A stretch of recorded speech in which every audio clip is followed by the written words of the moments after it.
Future Talk, Global Public Goods for a Fragmented World, Principles, Finance, Shared Responsibilities, and Collective Action. Please welcome to the stage, Clara Pfeffer from RTL and NTV. Thank you. Thank you very much. I'm really honored to be hosting this session today at the Hamburg Sustainability Conference, because I think we can all agree that protecting global goods, public global goods, has always been a very important task. But we are living in a special time. We have climate shocks across the globe. We have a fragmented world. The financing of these shared public goods is not becoming easier, to put it that way, which is essentially why we need to rethink the way we talk about public shared goods and how to finance them. And that is why the Ubuntu Commission has been initiated. And that is what we're going to talk through today. We will have a keynote by Her Excellency, the Minister from South Africa, followed by a distinguished panel that I'm looking forward to guide you through. And I really don't want to keep it too long here, because I think we have very important words to hear. And I'm really happy to welcome her on stage, Her Excellency Maropene Lydia Ramokgopa from South Africa. Big applause. Thank you. Thank you very much, and good afternoon, distinguished delegates. Thank you so much for joining us this afternoon. Your Excellencies, ladies and gentlemen, good day. We meet at a moment when humanity has never been more connected and never more vulnerable at the same time. The prosperity of one nation increasingly depends on us being able to come up with modalities that will be resilient for all nations. A disease emerging in one city can disrupt economies across the globe. A financial shock in one market can echo across continents. And of course, recently we've just seen that two countries that may not agree on certain things can actually just destabilize the entire system of energy in all other countries. Carbon emissions released today will shape the lives of generations to come. Our world is profoundly interconnected, yet our systems of international cooperation remain fragmented. Climate change, pandemics, financial instability, and conflict remind us that the defining challenges of our time can no longer be addressed by countries acting alone. Whenever there is a situation that we believe affects us, we need to find a way as different countries to come together to say what needs to be done, including what is currently happening that is really affecting most of our countries, as it relates to energy, but also as it relates to food security. It is our responsibility to come up with a way of ensuring that we do come up with ways that will bring systems that will assist the entire continent and the entire globe. National resilience and global resilience have become inseparable. This brings me to my first proposition. The world has entered an era in which sustainable development increasingly depends on the optimal provision, protection, and financing of global public good. Of course, we're still deciding what actually entails this global public good. There isn't a common agreement on what is global public good, but there are common agreement where we can actually start. For example, the issue of climate change, the global public good, there we all agree. On health, there are issues where we agree, but there are issues where we don't necessarily see things in the same way. However, there are common approaches that we can be able to develop and move on with. Global public goods are the shared foundations of human progress, climate stability, biodiversity, peace and security, pandemic preparedness, financial stability, scientific knowledge, and digital public infrastructure are essential to sustainable development and shared prosperity globally. Their benefits extend across countries and generations. Everyone depends upon them, yet no nation can provide or protect them alone. No nation can protect them alone, and I repeat. This presents one of the defining governance challenges of the 21st century. While the benefits of global public goods are shared globally, responsibility for their provision and financing remains largely national. The result is fragmented governance, underinvestment, and as well as inadequate collective action. The consequences are clear, of course. The international community spent trillions of dollars responding to crises that could have been mitigated through earlier investment in prevention, preparedness, and resilience. Investing in global public goods is therefore not a cost, but it is one of the soundest investments the world can ever make. My second proposition, of course, is that our international architecture must evolve to reflect today's realities. For decades, international development cooperation has made significant contribution to reducing poverty and expanding opportunities. Those achievements should be recognized and celebrated, but today's interconnectedness requires us to move beyond model-centered primary on development assistance towards one that is based on collective investment in our shared future. Others call it, of course, common responsibility, but differentiated responsibilities as well. Development and global resilience are no longer separate objectives. The Sustainable Development Goals cannot be achieved without protecting global public goods. Equally, global public goods cannot be sustained where countries remain trapped by poverty, debt, distress, and limited fiscal space. It is for this reason that South Africa, during its G20 presidency, has deliberated on an elevated way of optimally providing for protection and financing of global public good as a strategic international priority. We do so not because this is simply an African issue, nor because it is only a development issue. We do so, ladies and gentlemen, because it has become one of the defining governance challenge of our century globally. The question before us is no longer whether countries should cooperate. The question is whether our institutions are capable of cooperating at the scale demanded by today's interconnected world. It is within this context that proposed Ubuntu Commission assumes particular significance. Grounded in the African philosophy of Ubuntu, I am because we are, or I am because you are. No one exists in vacuum. The Commission recognizes that human well-being is inseparable from collective well-being. Ubuntu reminds us that dignity, security, and prosperity are shared. In today's world, this is not merely a moral philosophy. It is an economic reality and a practical framework for international cooperation. The Commission seeks to move the global conversation beyond the traditional paradigm of aid towards a framework of global public investment, one founded in shared responsibility, mutual benefit, and collective stewardship. Collective stewardship being the primary anchor of what I'm going to be saying. It recognizes a simple truth: investing in climate resilience anywhere strengthens resilience everywhere. Strengthening health system protects us all. Preserving biodiversity safeguards our common future, and expanding digital public infrastructure creates opportunities that transcend borders. Global public goods are therefore not transfers between countries. They are investment in our collective future.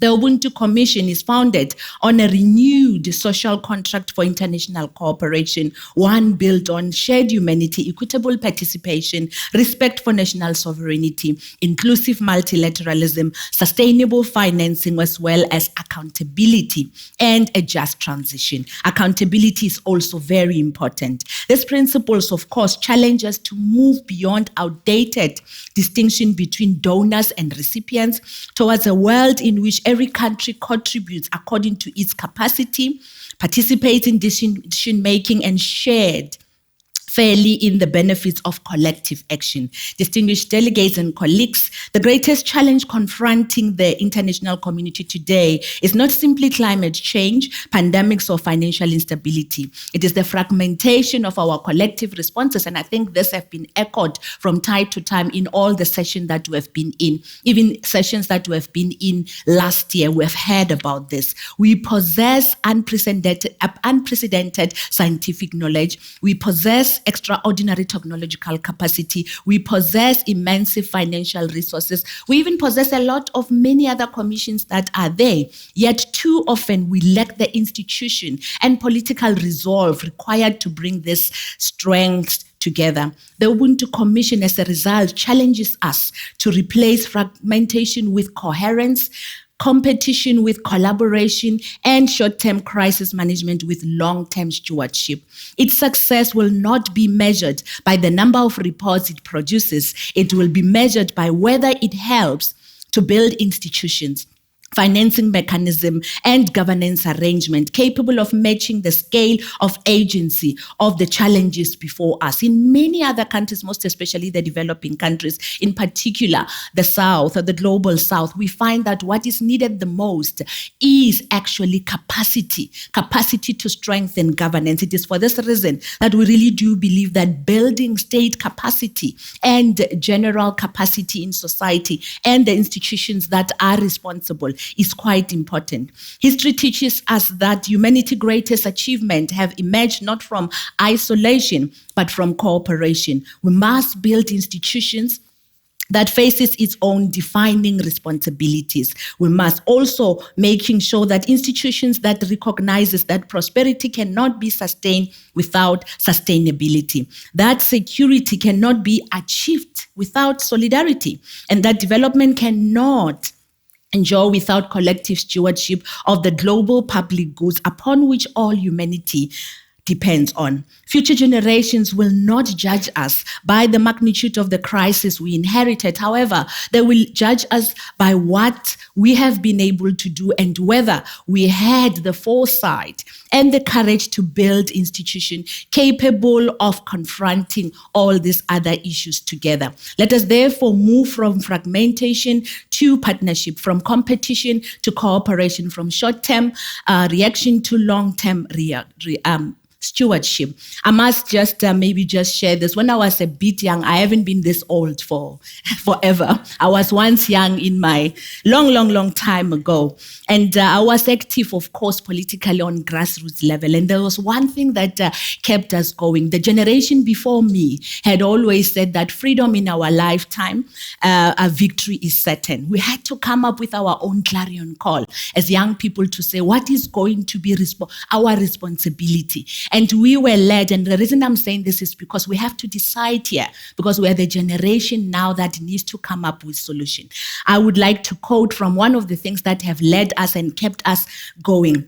That was said by Frantz Fanon. Each generation must, out of relative obscurity, discover its mission, fulfill it, or betray it. I do believe that this generation of ours will not betray our mission, but we will definitely want to make sure that we fulfill it. We may not fulfill it in ways that can be tangible now. However, if we continue to work together and to cooperate, I do believe that we can be able to achieve something. Thank you very much. Very much. Thank you very much, Minister, for setting out the vision for the Ubuntu Commission so clearly. I think we have the perfect foundation now to go into our panel, and I'm really pleased to welcome on stage for that, first of all, Niels Annen, the State Secretary at the German Federal Ministry of Economic Cooperation and Development. Warm applause. And we're really pleased to have him here today as well, Pascal Donahoe, Managing Director of the World Bank Group. Welcome.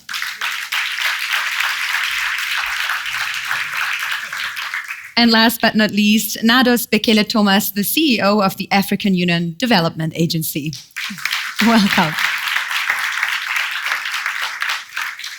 And I'm really happy that I get to ask the first questions, but I do want to say that there will be time for questions for all of you at the end of the session. Please do keep them in mind. We definitely reserved a few minutes for that. And I do want to start with you, State Secretary Niels Annen, since after what we've heard from the minister, I think it would be interesting to hear what the German response to that is and why you think it is so important to protect global public goods. Well, thank you. Thank you very much. And first of all, I have to say, Minister, thank you so much for your inspiring speech. And also thank you so much for putting the important issue of global public goods on the G20 agenda, because I think I mean, time is flying, and we always focus on the most recent crises, and there are many, but we should remember how challenging G20 was for your government. And I think, if I may ask the audience for a round of applause for that leadership, really remarkable.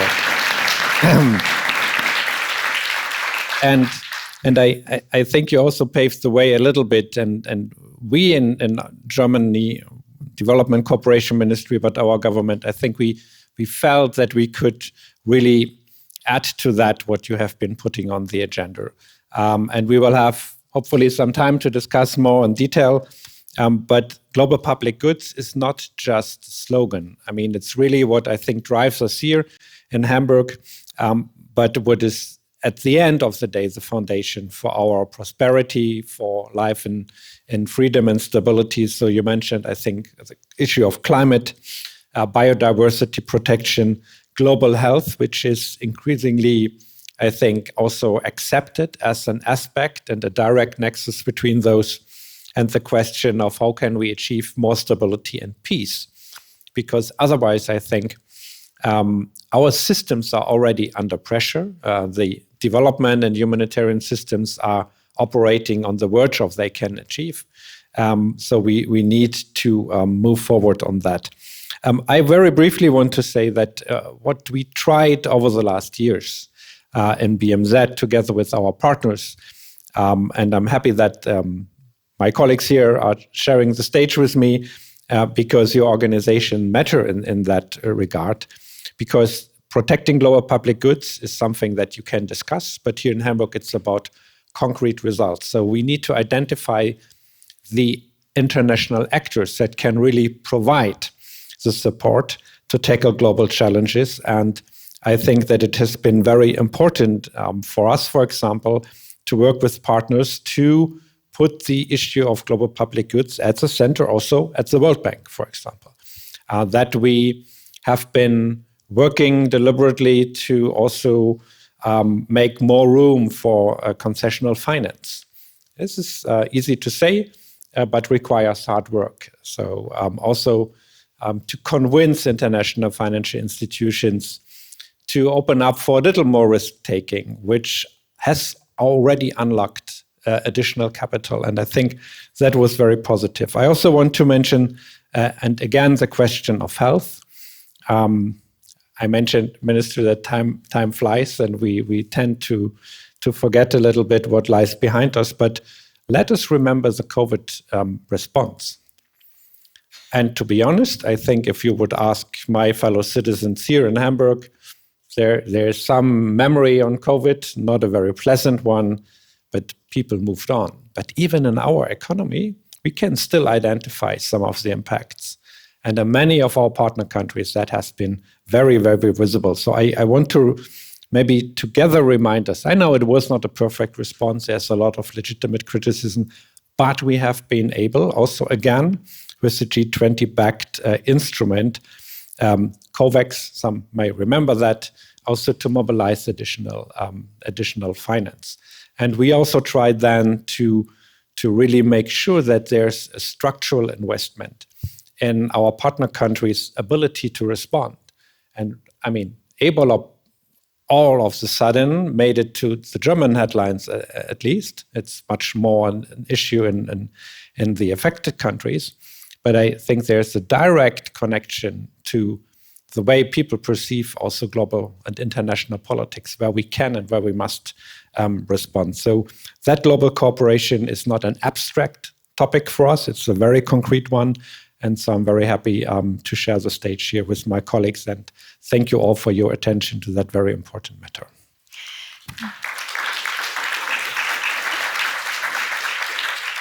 And I think you've basically passed on the ball already to the World Bank and Pascal Donohoe. So I want to keep that thread and just ask you, Mr. Donohoe, what do you think are the most fitting instruments if we want to get into the details of protecting public global goods? What are the most fitting financial instruments to do that? So good afternoon, everybody, and thank you, Clara. I too want to thank Minister Ramokgopa for not just the positivity of her tone, but for the clarity of her contribution in reminding us that global public goods are so critical to the prosperity of our planet but also reminding us of the challenge that is there in their creation and their sustaining at the moment, but also the optimism that we need to sustain in how we can make progress in that agenda. It's also the case that this has been a long-standing feature of interest for the German government. A number of years ago, as Niels just said, the German government launched a new framework regarding what can be the role that institutions like the World Bank Group can play in deepening the provision of global public goods, and innovations such as the framework for financial incentives, where you further support countries when they make progress in delivering policies that can help deepen the supply of global public goods, is a really good example of a financial instrument that can play a role in increasing the supply of these goods at exactly the time we need them.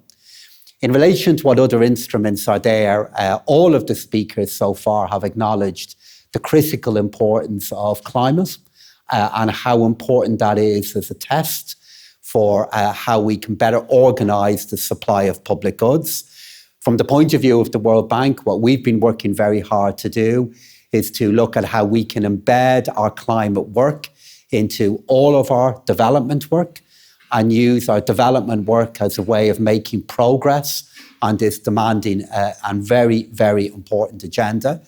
And over the last day in particular, we've now indicated the extension of our climate change action plan. This is the framework in which we work with all of our partners, all governments around the world in relation to climate policy, and in indicating the extension of this really vital framework, we are now refocusing on how we can monitor, how we can report on what has been achieved, and also move away from just tracking what has been spent. Because what we achieve with the resources that are available to us is so important. Over the last number of years, we've seen 190 billion in the last 5 years of development finance mobilised through the World Bank Group due to the support of the German government and other governments to make progress on this agenda. Over $50 billion of private capital. We've seen over 400 million people benefit from investments in their own climate resilience and safety. And what we have now is a framework that's anchored in the needs of countries and the clients that we serve, but a policy framework that will be stable, that will enable us to use instruments to make progress on this agenda. So this, Clara, is how we're aiming to respond back to this really important agenda. And we're only able to do it due to the support of governments such as that of Germany, and then working with all the partners here in this room on the need for public goods in a world that has so many challenges, but also so many great opportunities too. And just a quick, I think a round of applause. Thank you. Just a very quick follow-up on that, just to understand, would you say, what is the priority? Which instrument do we need to tackle first in order to scale these solutions? So I would in particular highlight the country reports that we do with countries in relation to what are the plans that they can create to make progress in relation to their own climate ambitions. I think we need to, in addition to acknowledging that there are some financial instruments that can make a very big difference to countries' climate goals, once you accept that we want to mainstream climate into all we do, you have to then accept then that it's all of our financial instruments that are capable of making a difference to this. So when we look at our work with regard to education, we look at our work with regard to water, we look at our work with regard to infrastructure and electricity, we see all of that work through the prism of what it can mean for climate if that is what our clients want. And we really clearly see, particularly in emerging economies, particularly in African governments that we are partnering with, that this is what they want. Because they're experiencing in firsthand the effect of climate change, and for reasons of security, affordability, even sovereignty, They're making their own decisions regarding renewable energy, and we in the World Bank Group are then very privileged to be able to partner with them to use the resources that the German government and others make available to us to deliver on that agenda. So it's not just one instrument, even though I can name one, it's the role of all of them in making progress on this agenda. That makes sense. And I want to bring in the African perspective. Nardos, Bekele-Thomas, from your point of view, what do you think is required in order to really scale and help, I think it's working, finance the protection of shared public goods? Thank you very much. And I would like to really to recognize the minister and her brilliant expose today, which has said, really what Africa is all about. The Ubuntu is an African concept, and we like that. I would be very brief. What is happening and what we have seen over the years is that whenever there are shocks, they land first and they hit the hardest in the global south. So, how do we then turn it? I think taking the cue from the minister, I would just say 4 C's are very critical and very important. First is the consensus. In the consensus, we have to be part of that consensus, and we should not be marginalized. We are exposed, and those that are exposed should be at the heart of the discussion. That is number 1. The second C is capital. I'm so glad that I'm next to the World Bank. The most important thing is that capital should not, you're talking about the instruments. These instruments should not be failing us when there is a crisis. If they fail us when there is a crisis, then that brings us deeper into a crisis.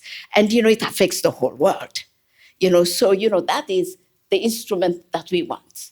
An instrument that is capable of sustaining a 20 to 30 years GPG, because GPGs are not a 2-year grants and a 1-year loan. It's not like that. So we need instruments that last long, that are anchored. It's long-term thing. So that is the capital. The third one is capability. The minister talked about it. We need to build capability. You talked about the vaccines, Hey, COVID came. And Africa faced a problem. Why? Because we didn't have the capability. There was no production in Africa of vaccines. And that prolonged the whole crisis.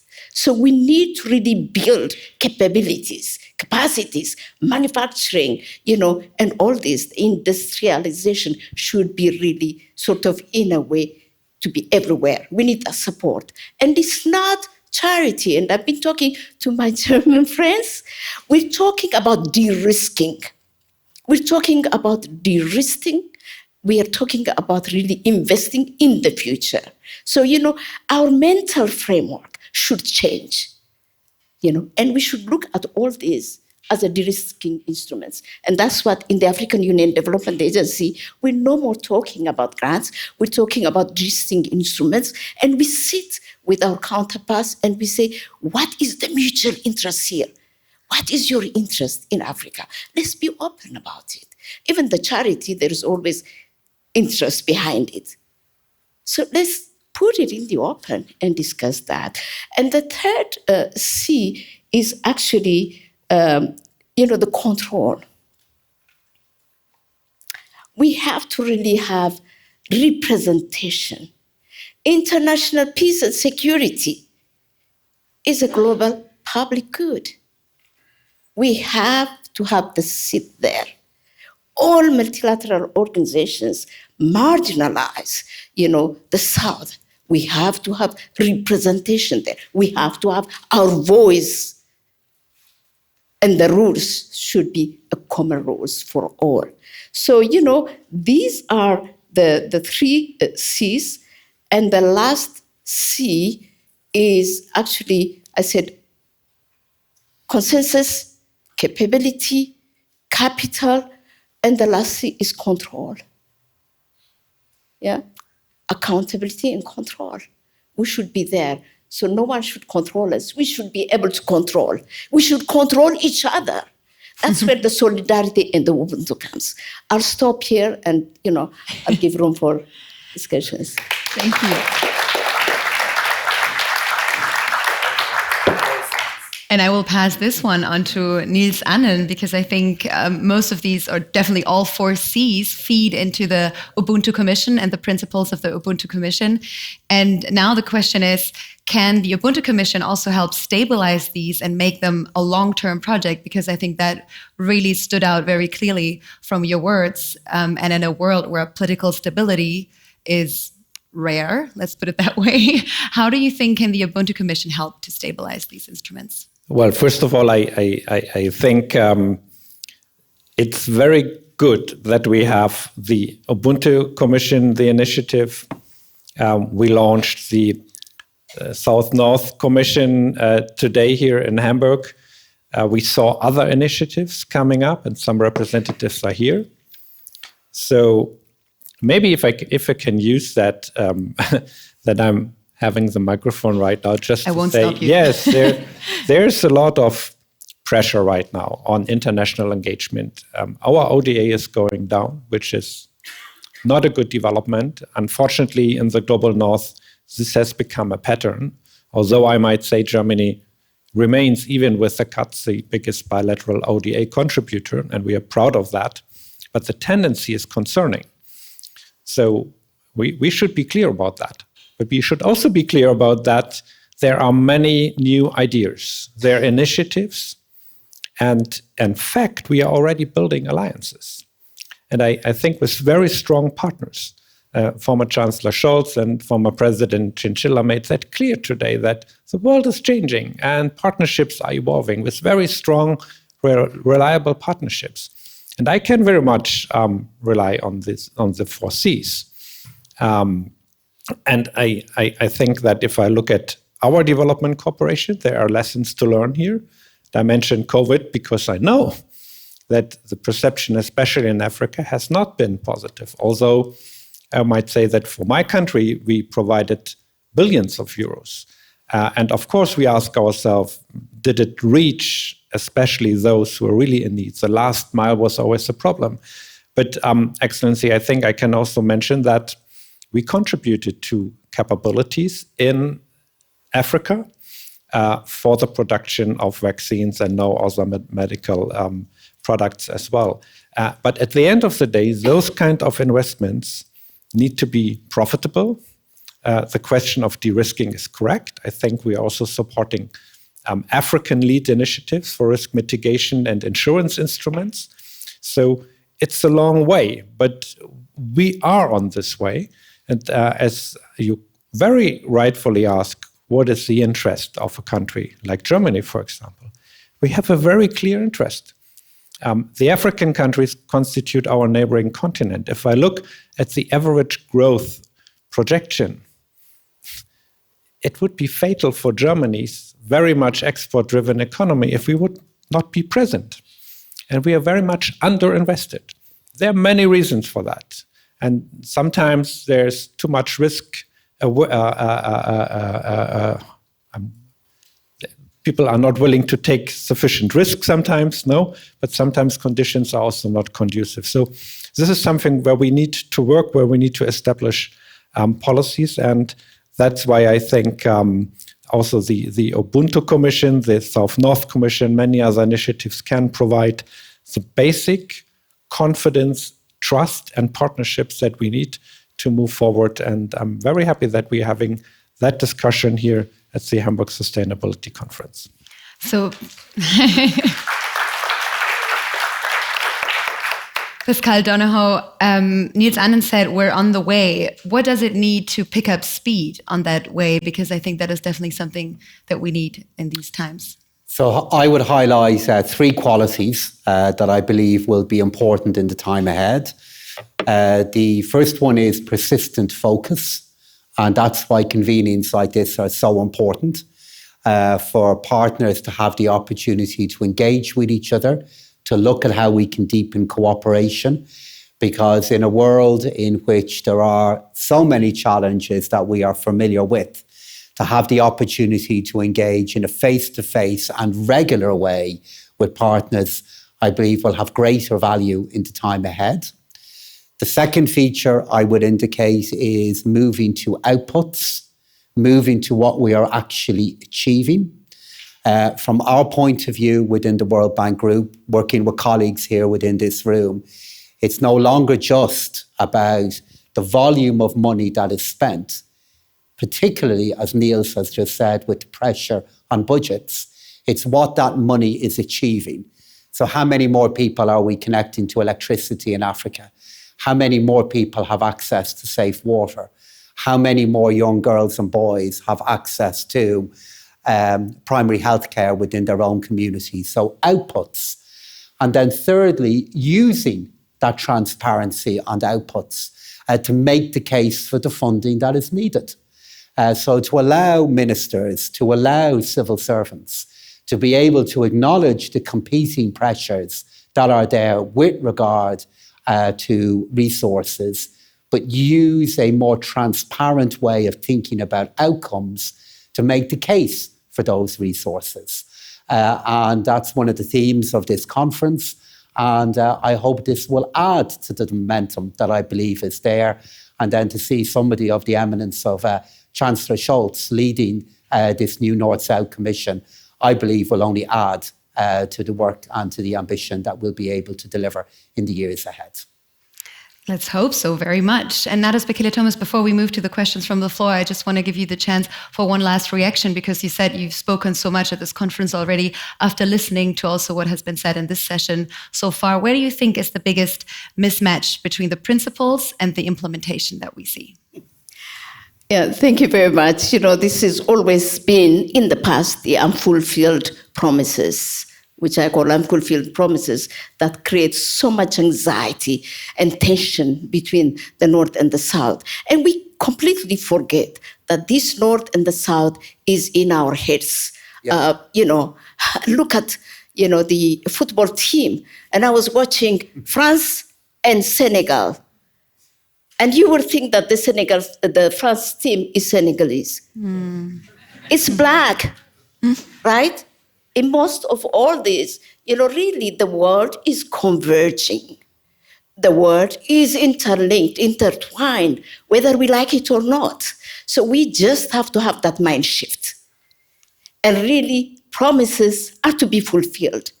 Unfulfilled promises, are the problems. Look at this, like for example, COVID.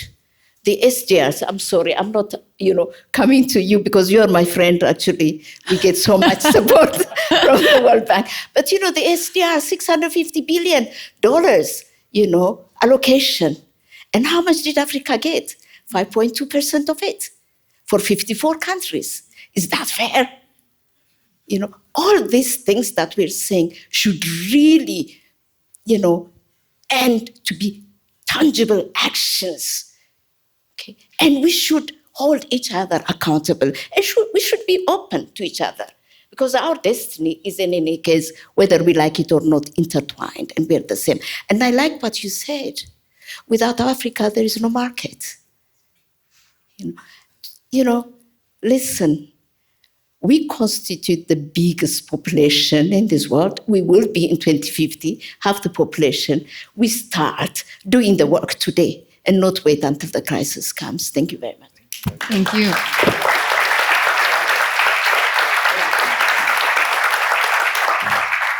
And I really hope that this conference also helps with the mind shift, which is maybe just the mind shift turns out to be the most difficult part. I know that we have one question from the floor already. Stefan Exo Kreischer from the One Campaign. I think the microphone is on the way. And if anyone else wants to ask a question, please raise your hand. I'll look out.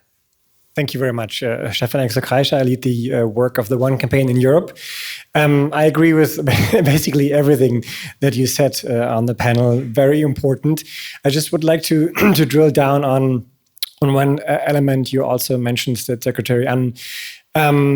The resources were not enough, a couple of years ago that we had in order, to invest in all of the things that needed to be done. And now you mentioned we are seeing shrinking budgets, especially in the global north, but not only there. But yet, the investment needs grow even bigger.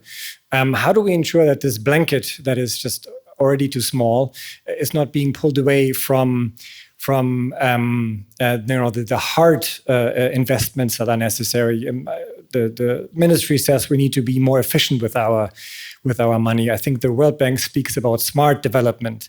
But what does that actually mean in practice? And how do we ensure that we are also trying to reach the children on the last mile, that we're also investing in poverty reduction, and that we are not just using this as an excuse to do less with less, but really investing in instruments that are efficient and effective, like AUDA and other things. So how do we get this right, and not just have a nice label, which means we're doing less? Thank you very much for the question. I think Niels and thank you very much. First of all, I think for me it's very clear. I have a responsibility for German taxpayers' money, and so it goes without saying. I need and I want to make sure that every cent is invested in the most efficient way, and I think that's very much in the interest of our partner countries as well. The second point is, and that's the way I understood your question a little bit, the more ODA spending is going down, the more we hear politicians talking about the need to attract and mobilize private capital. I think we need to invest and mobilize more private capital, but we should not be under any illusion when we have to address the most dramatic questions like hunger, poverty, inequality in the least developed countries. The solution is not mobilizing private capital in the short term. Yeah? In the long term, that's what we want to achieve. So there is a need, and I might even say a growing need for ODA. On the other hand, all my counterparts are telling me we want investment. We don't want charity, and that's the way I understand you as well. So that's where huge opportunities are, and I think that's why we in our ministry are trying to work with the business community, with the other engaged ministries, with KfW, GIZ, all our partners to see what we can do. And I think one aspect is, for example, the African-led initiative, ITD, which we have, a new insurance scheme to mitigate risk and make it easier to access markets that are not being that attractive or where financial flows were not going to. So, but I agree, we have growing needs and we have less money. That tendency is not good. But still, there are opportunities, and I think the reason that we are here is to figure out how to deal with that. And my plea here is, we are reducing our footprint, but we make sure that the structures remain intact. We are not destroying our development cooperation instrument like the United States unfortunately did, because I'm deeply convinced that there will be another political juncture coming. And we all need to work for this, and we see the first developments in that regard. So I remain optimistic, while at the same time, especially for the least developed countries, I'm very concerned, and that's why we do both capital mobilization with the huge political capital that we invest, but also what I think still is needed in terms of addressing poverty, hunger, basic health issues, and access, especially for women and girls. And I want to hand to Pascal Donahoe, who wanted to add something. And very briefly, given how little time is left, I would highlight 3 qualities that I think help constitute smart development. Number 1, a higher level of focus on jobs, recognizing the hundreds of millions of young men and women that deserve a job and a better job in the time ahead, with the economic and social benefits that can deliver. Number 2, making investment in financial instruments that can deliver a higher level of return. I unsurprisingly would make the case for AUDA, which is a key funding instrument of the World Bank Group. Every euro the German government makes available to the World Bank, we can invest, spend, or lend €4. And then thirdly, the different ways in which risk can be reduced, and using ways to reduce risk to make it more attractive for private capital to play a role. But it will take time to do that, which is why making better use of what public capital that is available to us in the short to medium term will continue to be our key challenge. Thank you very much, Pascal Donohoe, Nardos, Bekele-Thomas, and Niels Annen. Thank you very much for your contribution to the panel. A round of applause, please.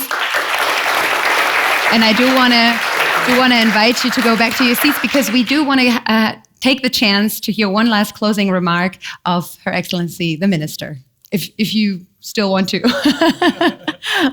Looking at the time, but I think we do want to hear your closing remarks. Do you want to stay on stage? Okay. I'll leave you there. Thank you so much. And thank you very much. This has been a wonderful panel. Thank you, Madam Nardos. Thank you, Niels. And thank you to Pascal. And definitely to our program director and our moderator, Clara.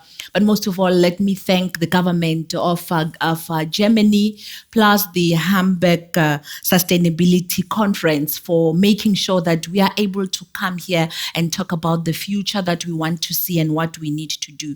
We've heard, of course, from our panelists what we need to do and what we can actually be able to come up with, which can only be based on the mind shift. And I think you did speak about that. If the ODAs are going down, what then now becomes an alternative? Because there is absolutely no way that financing for development can just be dealt with. We just have to shift our mindset, but come up with ways that those that receive and those that give can then now be able to have mechanisms that can bring in accountability, evaluation of investment, because if we start looking at this as an investment, evaluation of the investment and return on the investment must also be looked at, but we must then now understand that cooperation is definitely global public good. At the end of the day, it's not what you give and what you are, or who's getting, but it is more on the common agenda of global public good. What we need to do, of course, firstly, we have to move from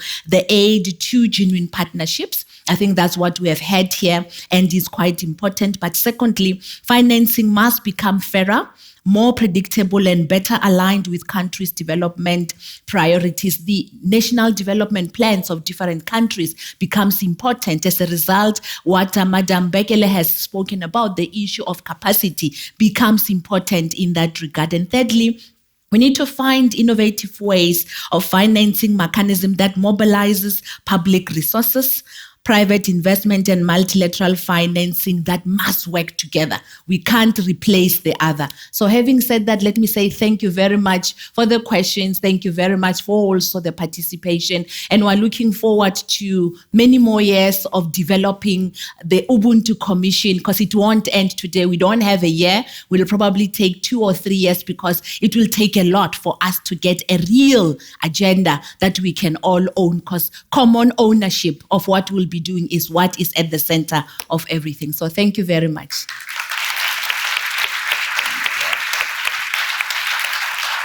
Thank you very much. That was really good. Thank you very much.